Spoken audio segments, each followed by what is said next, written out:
तो देखो आज हम टैली की क्लास में डिस्कस करेंगे कि कैसे हमें टैक्स की कैलकुलेशन करनी है। सबसे पहले हमें मालूम होना चाहिए टैक्स की कैलकुलेशन करने का फॉर्मूला क्या है, किस फॉर्मूले के हिसाब से हम टैक्स की कैलकुलेशन करते हैं। तो फॉर्मूला हम पहले लिखेंगे यहाँ पर। टैक्स की कैलकुलेशन करने का फॉर्मूला है नेट टैक्स बराबर आउटपुट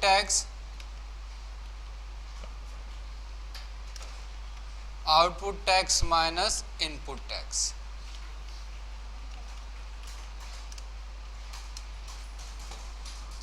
ठीक है, ये हमारा टैक्स कैलकुलेशन करने का फॉर्मूला है कि टोटल आउटपुट का मतलब होता है कि भाई आपने सेल करते वक्त कितना टैक्स कलेक्ट किया, और इनपुट का मतलब होता है कि परचेस करते वक्त हमने कितना टैक्स पे किया। सेल करते वक्त हम क्या करते हैं, कस्टमर से टैक्स के पैसे लेते हैं, सामान भी बेचते हैं और सामान के साथ साथ टैक्स के पैसे भी लेते हैं। और दूसरी तरफ जब हम सामान खरीदते हैं तो सामान खरीदते वक्त हमें क्या देना रहता है, सामान खरीदते वक्त हम टैक्स के पैसे भी देते हैं। तो कहता है यहाँ पर अगर आपको टैक्स की कैलकुलेशन करनी है तो कैसे करो आप यहाँ पर क्या करो, जितना आपने टैक्स सामान को बेचते हुए टैक्स किया कलेक्ट किया वो, और जो आपने खरीदते वक्त दिए वो, उसको उसमें से माइनस कर दो। अगर ये वैल्यू माइनस में आ रही है तो इसका मतलब ये रहेगा कि आपको टैक्स गवर्नमेंट से लेना है, और अगर ये वैल्यू प्लस में आ जाए तो इसका मतलब ये है कि आपने कस्टमर से ज़्यादा टैक्स कलेक्ट कर लिया। और अगर आपने टैक्स ज़्यादा कलेक्ट कर लिया है तो क्या करना रहेगा, आपको वो टैक्स गवर्नमेंट को वापस देना रहेगा। इसी तरह से अब ये था पूरा सेपरेट। उसके बाद हर एक जितनी भी टैक्स हैं उस टैक्स के हिसाब से हमें कैलकुलेशन करनी रहेगी। कैसे कैलकुलेशन करनी रहेगी, तो सबसे पहले IGST input, IGST output minus IGST input. उसके बाद क्या आता है, CGST output minus CGST input. Input हमने किसके लिए यूज किया था, परचेज के लिए। और उसके बाद आता है SGST output minus SGST input. तो ये टैक्स की कैलकुलेशन करने का फॉर्मूला है।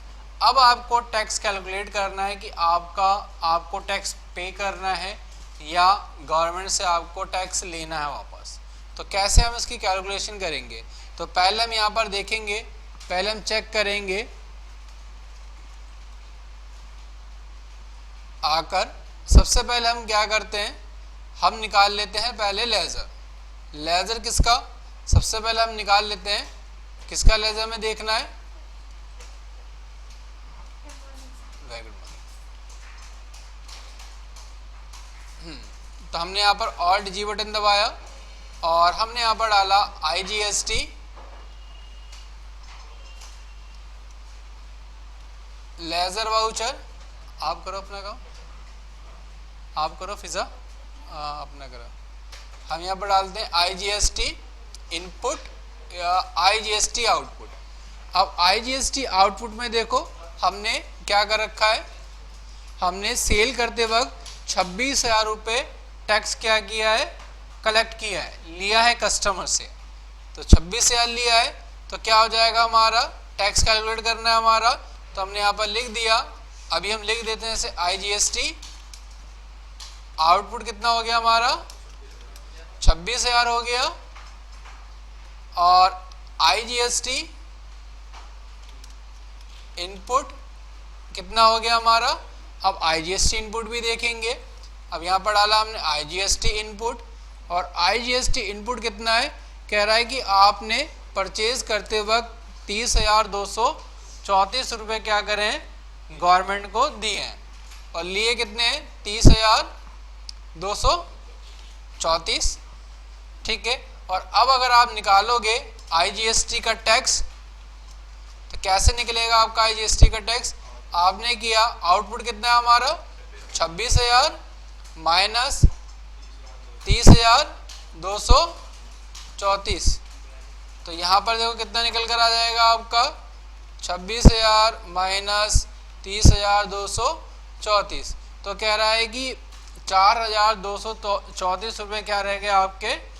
अब आपको गवर्नमेंट से 4,234 रुपये क्या करने लेने, ये आपके हो जाएंगे रिफंड।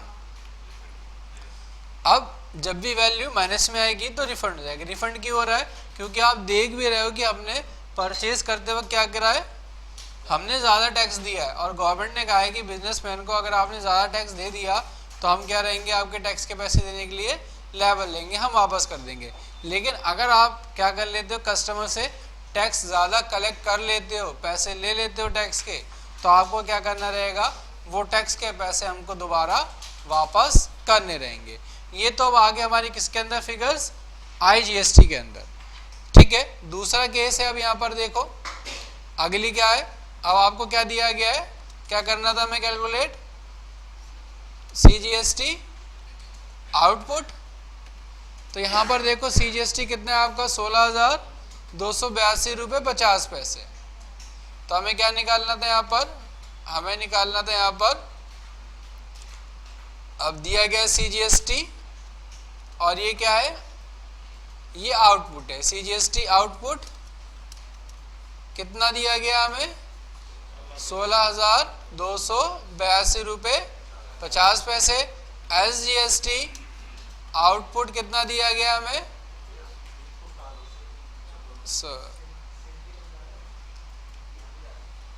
CGST इनपुट ये कितना है हमें देखो। तो यहाँ पर हम क्या करेंगे, अब लेजर निकाल लेंगे CGST इनपुट का, और ये हैगा 26,457, तो 26,457, यानी कि हमने ये भी टैक्स ज़्यादा दिया है। अब कैलकुलेशन करेंगे हम क्या, अब हम कैलकुलेशन कर लेंगे। यहाँ पर कैलकुलेट करने का तरीका क्या था, आउटपुट माइनस इनपुट। तो आउटपुट क्या है हमारा 16,282 रुपये 50 पैसे माइनस 26,457 रुपये, तो कितना आ गया आपका टैक्स निकल के, आपका निकल के आ गया 10,174। और अगर ये आपको मालूम ही चल गया, अगर फिगर्स माइनस में आ जाएगी तो क्या होगा आपका ये टैक्स वापस आपका क्या हो जाएगा, रिफंड हो जाएगा, ठीक है। लेकिन अब कितना कितना बचा आपका, ये इतना और अब यहाँ पर रह गया हमारा कैलकुलेट करने के लिए क्या, SGST। और एक खासियत है इसकी, जितना आपका CGST आएगा उतना ही हमारा क्या आ जाएगा, IGST भी आएगा ही आएगा। तो देखो यहाँ पर अब आपने क्या करा, अब आपने यहाँ पर लिखा SGST output minus SGST input, और अब हम टैक्स कैलकुलेट करेंगे। तो देखेंगे SGST क्या लिखा हमने, SGST आउटपुट, और आउटपुट देखो कितना है 16,282 है, तो हमने यहाँ पर डाल दिया 16,282 और 0.50 माइनस, अब आपका इनपुट कितना रहेगा, तो आप लिख दोगे SGST इनपुट, और इनपुट कितना है 26,457, एंटर करोगे आप तो देखोगे वैल्यू निकल के आ जाएगी। और ये वैल्यू क्या निकल के आ गई, आपकी रिफंड की वैल्यू आ गया यहाँ पर आपके। तो यहाँ पर देखो अब हमारा क्या आ गया,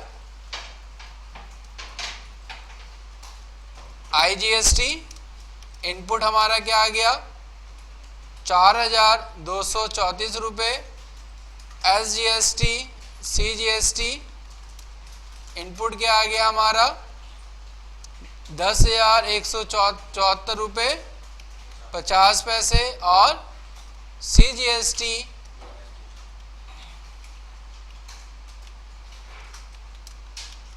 इनपुट क्या आ गया हमारा 10,174 रुपये 50 पैसे। ठीक है, ये वैल्यू आ गई। लेकिन आप लेजर में देखोगे तो लेजर में तो वैल्यू अलग अलग आ रही है। क्यों अलग अलग आ रही है? क्योंकि हमने तो यहाँ पर माइनस कर दिया, लेकिन लेजर में माइनस करा है क्या? लेजर में माइनस नहीं करा। तो अब हमने जो माइनस नहीं किया है, अब बारी आएगी लेजर के अंदर माइनस करने के लिए। और इसके लिए हम यूज़ करेंगे किसका? इसके लिए हम यूज़ करेंगे जर्नल वाउचर का। हम आएंगे वाउचर के अंदर, और वाउचर के अंदर आने के बाद यहाँ पर आपको F7 बटन दबाना है। F7 बटन दबाने के बाद अब देखो क्या था आपका,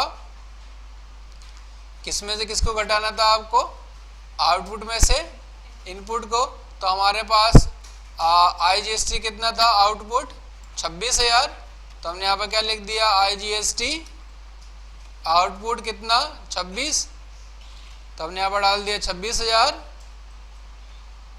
और अब हमने नीचे क्या लिख दिया? IGST input. तो आप देखोगे नीचे ऑटोमेटिक बैलेंस कितना आ गया आपका? 4,274 रुपये। हाँ, 34 रुपये। उसके बाद आगे क्या दिया गया है आपको? अब आपको दिया गया है SGST आउटपुट। तो यहाँ लिख दिया आपने SGST आउटपुट, और कितना बैलेंस आ गया आपका? 16,282 रुपये 50 पैसे। और यहाँ पर हमने क्या लिख दिया? SGST इनपुट, कितना बैलेंस? 16,282 रुपये। तो बैलेंस कितना रह जाएगा? 10,174 रुपये 50 पैसे। और उसके बाद देखोगे क्या दिया गया? SGST output. तो ये भी हम डालेंगे, यहाँ लिख देंगे SGST आउटपुट 16,282 रुपये 50 पैसे। और नीचे हम क्या लिख देंगे? SGST input. तो बैलेंस देखोगे आपका कितना आ जाएगा? 10,174 रुपये 50 पैसे। और अब अगर आप बैलेंस शीट में या लेज़र निकाल कर देखोगे तो बैलेंस शीट में या लेज़र में, दोनों के अंदर देखो, अब आपका बैलेंस क्या आ गया? कह रहा है कि भाई आपके पास जो भी टैक्स के पैसे बचे हैं वो CGST में 10,174 रुपये 50 पैसे, SGST में 10,174 रुपये 50 पैसे, और IGST में जो आपका बैलेंस रहेगा वो 4,274 रुपये 50 पैसे पड़ा हुआ है। ये है आपका टैक्स कैलकुलेशन करने का तरीका।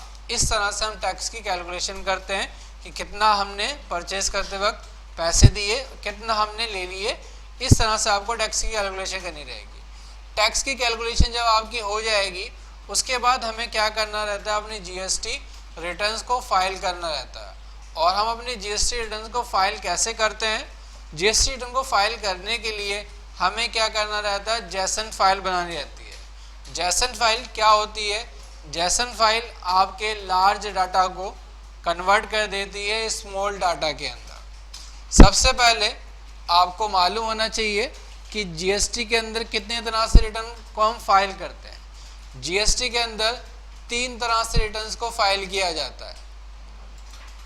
बेसिकली 2 ही हैं, GST R1 जिसको नाम दिया गया है सेल, GST R2 ये बनाई गई थी परचेज के लिए, और GST R3 भी ये है आपका परचेज और सेल, परचेज एंड सेल दोनों। अब देखो GST R1 क्या होती है? GST R1 होता है आपका सेल, यानी कि आप जो भी आपने सेल करी है उसकी डिक्लेरेशन हमें क्या करना रहता है? गवर्नमेंट को देनी रहती है कि भाई हमने ये सामान बेचा है, इस पार्टी को बेचा है, इतनी क्वांटिटी में बेचा है, और उससे हमने इतना टैक्स कलेक्ट किया। इसके अंदर हम क्या करते हैं? जब अपनी GST R1 को अपलोड करते हैं, अपलोड का मतलब ये है आपने जो भी सेल करी, आप सेल के पूरे वाउचर ही अपलोड कर देते हो GST के पोर्टल के ऊपर। और हम डायरेक्ट अपलोड नहीं करते, उसके लिए हम एक फॉर्मेट बना लेते हैं। फॉर्मेट क्या होता है आपका? फॉर्मेट का नाम होता है JSON फाइल। JSON फाइल क्या करता है? आपके जो डाटा होता है उसको कंप्रेस कर देता है, कंप्रेस करके स्मॉल फाइल के अंदर कन्वर्ट कर देता है। और वो स्मॉल फाइल हम GST के पोर्टल पे अपलोड करते हैं, और जैसे GST के पोर्टल पे वो फाइल अपलोड होती है, उस फाइल को वो कन्वर्ट करके आपके डाटा के अंदर कन्वर्ट कर देता है। ठीक है, तो GST R1 क्या है? GST R1 है आपकी सेल। और ये सेल की डिटेल हम दो तरह से रिटर्न फाइल करते हैं। एक फाइल होती है हमारी रिटर्न मंथली, और या मंथली नहीं होगा तो क्वार्टरली। मंथली और क्वार्टरली के अंदर क्या कंडीशन होती है, मंथली जिनका भी टर्नओवर 1.5 करोड़ से ज़्यादा है वो सभी लोग अपनी रिटर्न को मंथली फाइल करते हैं। और टर्नओवर से यहाँ पर मतलब क्या है, टर्नओवर से मतलब ये है कि साल के अंदर उन्होंने कितनी वैल्यू का सामान सेल किया, जितना सेल किया उतना ही वो कहलाता है टर्नओवर। अगर 1 करोड़ का सेल किया तो 1 करोड़ टर्नओवर हो जाएगा, और अगर 2 करोड़ का माल बेचा है तो 2 करोड़ टर्नओवर हो जाएगा, और अगर 50 करोड़ का सामान बेचा है तो 50 करोड़ टर्नओवर हो जाएगा यहाँ पर। ठीक है, अब रिटर्न कैसे आपको फाइल करनी है, टर्नओवर के हिसाब से। अगर आपका टर्नओवर कितना है, 1.5 करोड़ से ज़्यादा है, तो आप रिटर्न कैसे फाइल करोगे, आप अपनी रिटर्न फाइल करोगे मंथली।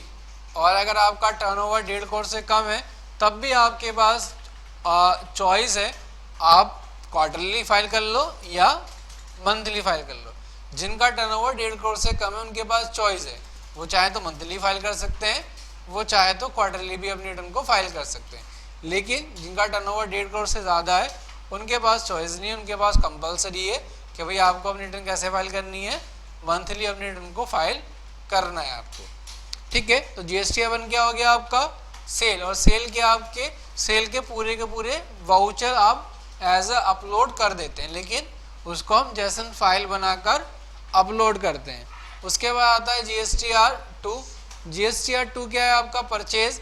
ये आपका जब GST रिटर्न आई थी तब ये बनाया गया था, लेकिन ये कभी भी एप्लीकेबल नहीं हो पाया, तो इसका कोई मोटिव ही नहीं है भी इसके अंदर। दो ही चीज़ें रहेंगी आपकी, GSTR-1 और GSTR-3B। अब GSTR-3B क्या है, GSTR-3B के अंदर हम सेल और परचेज की डिक्लेरेशन देते हैं, सिर्फ और सिर्फ फिगर्स बताते हैं। फिगर्स क्या, इसके अंदर आपको बताना रहता है कि भाई आपने सेल कितनी वैल्यू की करी और उस पर आपने कितना टैक्स कलेक्ट किया। दूसरा, आपने परचेज कितनी वैल्यू की करी और उस पर आपने कितना टैक्स कलेक्ट किया। बस हमको ये फिगर्स देनी रहती है GSTR-3B के अंदर। और ये रिटर्न हमको फाइल कब करनी रहती हैं, ये रिटर्न हमको जो फाइल करनी रहती है GSTR-1 हर महीने। अगर आप अपनी मंथली रिटर्न फाइल कर रहे हो तो हर महीने 1 तारीख से लेकर 11 तारीख के बीच तक आपको ये रिटर्न फाइल करनी रहती है, 1 से 11। और अगर आप GSTR-3B फाइल करते हो तो ये GSTR-3B आपको 11 तारीख से लेकर आप फाइल कर सकते हो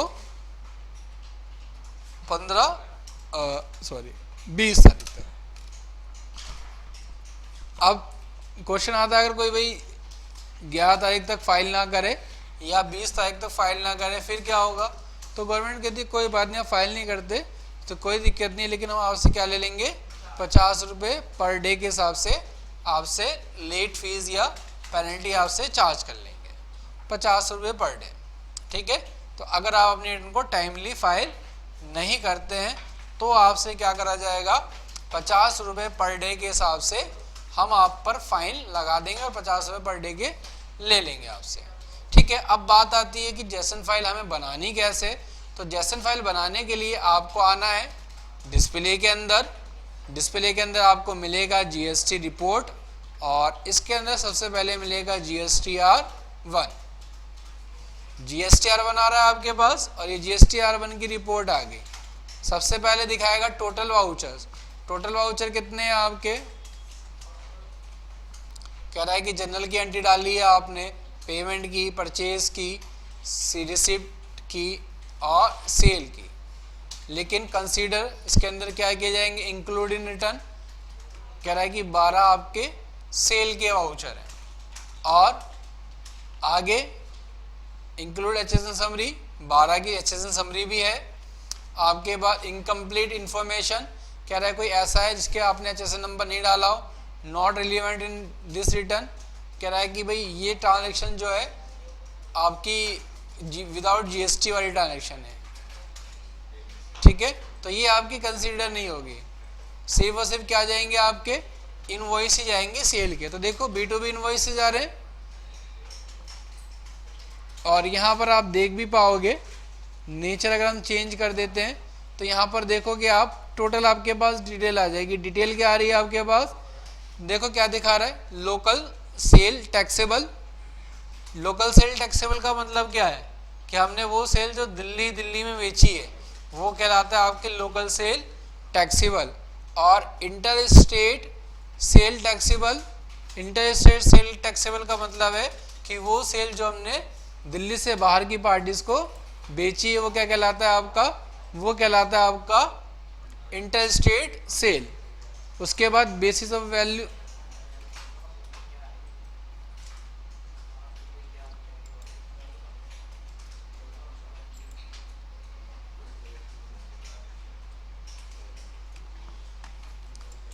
ठीक है, दोबारा इस पे क्लिक करोगे तो दोबारा ही ऐसे ही हो जाएगा आपका।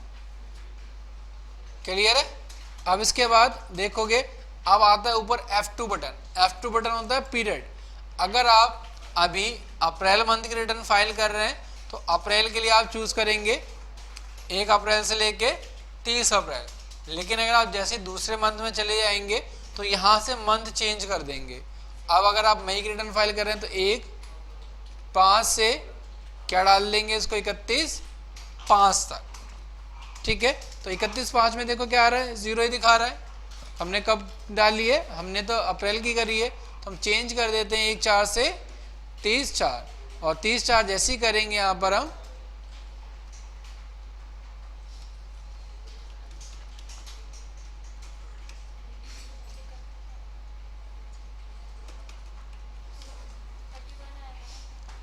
क्यों आएगा, अप्रैल तो 30 का होता है, अप्रैल तो 30 का ही होता है ना।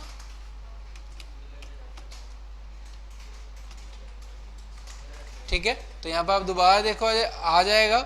उसके बाद बेसिक ऑफ वैल्यू,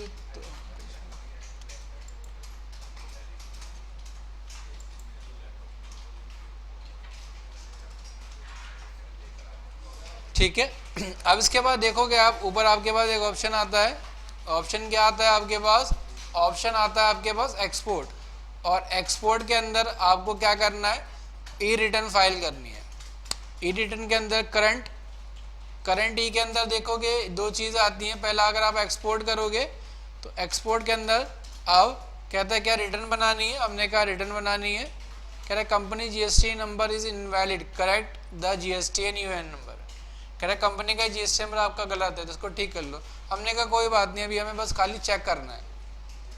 लेकिन इसके अंदर जब तक आपका जीएसटी नंबर वैलिड नहीं होगा आपकी एंट्री आगे नहीं डलेगी। तो इसके अंदर आपको पहले क्या करना है, अपना जीएसटी नंबर ठीक करना है। जो आपकी कंपनी का करेक्ट जीएसटी नंबर है आप वो डालोगे, उसके बाद ही आपका आगे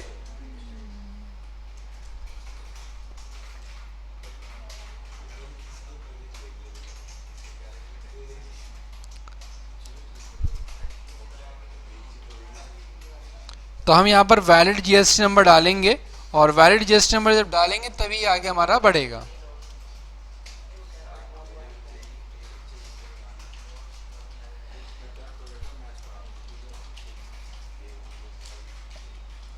ठीक है, तो हमने ये वैलिड जीएसटी नंबर डाल दिया। और इसके अंदर कुछ 1-2 ऑप्शन और रहते हैं जो हम यस कर देते हैं।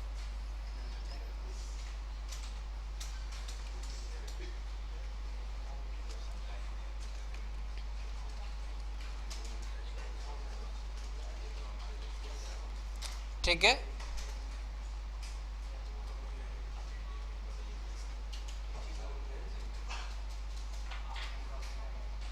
और ये हमने सेव कर दिया। अब देखो जैसे हमने वैलिड जीएसटी नंबर डाल दिया तो अब क्या कह रहा है, अब डालो। अब फाइल किसमें बनानी है, डेटर। अब क्या आ रहा है आपके पास, जेसन फाइल या एक्सेल फाइल। तो हमने जो फाइल बनानी क्या बनानी है, जेसन फाइल। अब कह रहा है export separate file to each section, हमने कहा नो। कह रहा है आप कहाँ पर आप इसको एक्सपोर्ट करोगे, तो हमने कहा इसके लिए हम एक अलग से फोल्डर बना लेते हैं। फोल्डर हमने बना लिया कहाँ पर, डेस्कटॉप पे हम बना लेते हैं, या जहाँ पर आप काम कर रहे हो वहाँ पर ही बना सकते हैं। ठीक है, एंटर किया, alt D control C button दबाया और उसके बाद यहाँ पर क्या किया, कंट्रोल वी कर दिया, एंटर किया। अब देखो एक्सपोर्ट एचएसएन समरी, हमने कहा यस, एक्सपोर्ट डॉक्यूमेंट समरी, ये नो फिलहाल। और क्या कर दोगे आप अब सेंड बटन पे क्लिक करोगे। अगर कॉन्फ़िगर करना है तो कॉन्फ़िगर भी कर सकते हो, कॉन्फ़िगर नहीं करना तो आप डायरेक्ट क्या करेंगे, हम सेंड करेंगे। और जैसे हम सेंड करेंगे तो हमारे यहाँ पर क्या बनकर तैयार हो जाएगी, GSTR1 की जैसन फाइल बनकर तैयार हो जाएगी हमारी। उसके बाद अगला टॉपिक क्या दिया गया है, आगे आपको क्या बनाना था, आगे हमें बनानी थी GSTR3B की जैसन फाइल। तो अब हम बनाएंगे GSTR3B के लिए जैसन फाइल। अब देखो अगर आप इस पर क्लिक करोगे तो आपके पास सारी डिटेल आ जाएगी। डिटेल क्या क्या आ जाएगी, डिटेल आपको दिखाएगा local sale taxable, inter state sale, local purchase taxable और इंटर स्टेट परचेज टैक्सेबल। जो भी आपने परचेज किया वो सारी चीज़ें यहाँ पर आपको ऐड करके दिखाएगा यहाँ पर। ये अगर हटा दोगे आप इसको तो बंद हो जाएंगे आपके, ठीक है। तो अभी हमें क्या करना है, अब हमने टैक्स की कैलकुलेशन तो कर ली थी। आगे हमें यहाँ पर अगर कोई कन्फिगरेशन रह जाती है, अगर show tax separate in column, अगर आप इसको यस कर देते हो, देख लेते हैं हम यहाँ पर। तो यहाँ पर देखो इस तरह से आपको दिखाने लगेगा। सेपरेट का मतलब है कि अलग अलग टैक्स के हिसाब से दिखाएगा कि भाई IGST हमारा क्या है, सेंट्रल में अपना हमारा कितना टैक्स था और स्टेट का हमारा कितना है। तो यहाँ पर देखो हमने जब टैक्स की कैलकुलेशन करी थी तो हमने डाला भी था यहाँ पर, देखोगे आप आउटपुट हमने डाला था यहाँ पर ना 30,234 रुपये इनपुट हमारा, और 26,257 हमारा इनपुट, और 26,257 हमारा इनपुट। और आउटपुट आपका देखोगे तो यही था 22,500 और 16,282, 16,282। और टोटल टैक्स आपका ये माइनस ये। और अगर आप इसमें से इसको माइनस कर दोगे तो वैल्यू आपकी सेम वही आ जाएगी जो हमने यहाँ पर निकाली थी। देखो आउटपुट के लिए हमने निकाली थी ना, क्या फॉर्मूला बनाया था हमने टैक्स कैलकुलेशन करने का, net tax output minus input. तो net tax output minus input करोगे तो क्या आ जाएगा आपका, देखो 55,065 माइनस 83,148, एंटर करोगे तो वैल्यू 28,083 रुपये। और आप अगर जो आपके पास टैक्स का पैसा बच रहा है और अगर आप इसको टोटल करोगे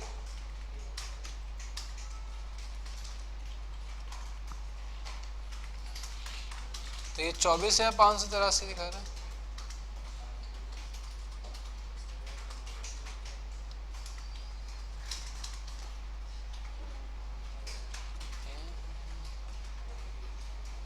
अच्छा हमने गलत डाल दी ना वैल्यू।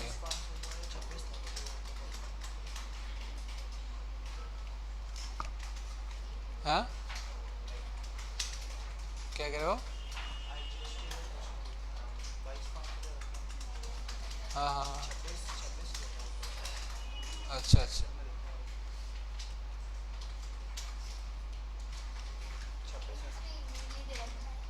अच्छा अच्छा अच्छा अच्छा, हाँ हाँ है क्या, तो मत डालो।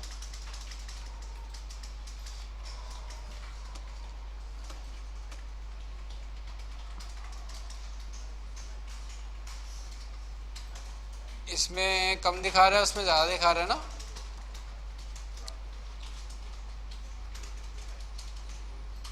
लेजर निकाल लेते हैं एक बार। IGST आउटपुट है ना, ये IGST आउटपुट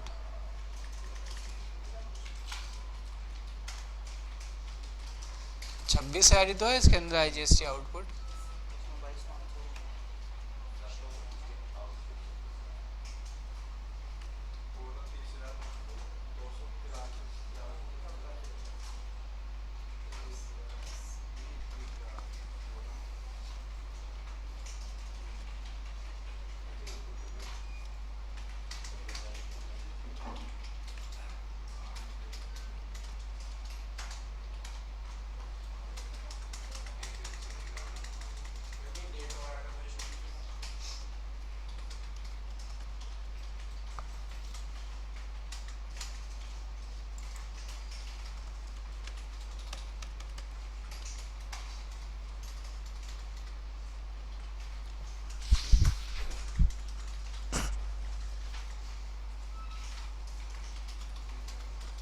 IGST के वैल्यू में फ़र्क आ रहा है। फ़र्क क्यों आ रहा है एक बार चेक कर लेते हैं।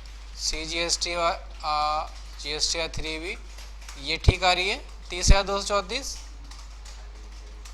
ये हमारा IGST 26,000 दिखा रहा है, यहाँ दिखा रहा है 22,400 और 22,400 26,000 माइनस 22,500 3,500 रुपये का फ़र्क है। 3,500 रुपये का फ़र्क क्यों आ रहा है एक बार चेक करते हैं। रुको ऑल्ट जी करके लेज़र निकालेंगे यहाँ पर हम, और लेज़र वाउचर में हम आए और लेज़र वाउचर में आने के बाद IGST आउटपुट डाला और यहाँ पर तो पूरे 26,000 दिखा रहा है।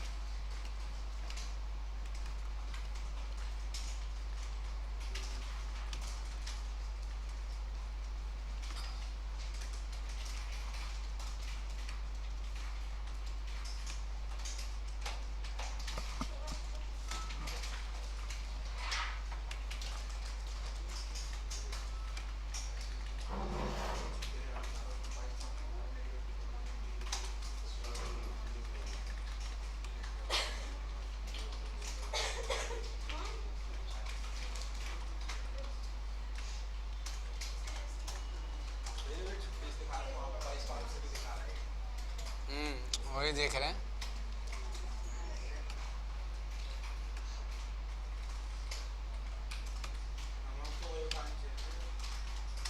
हम्म,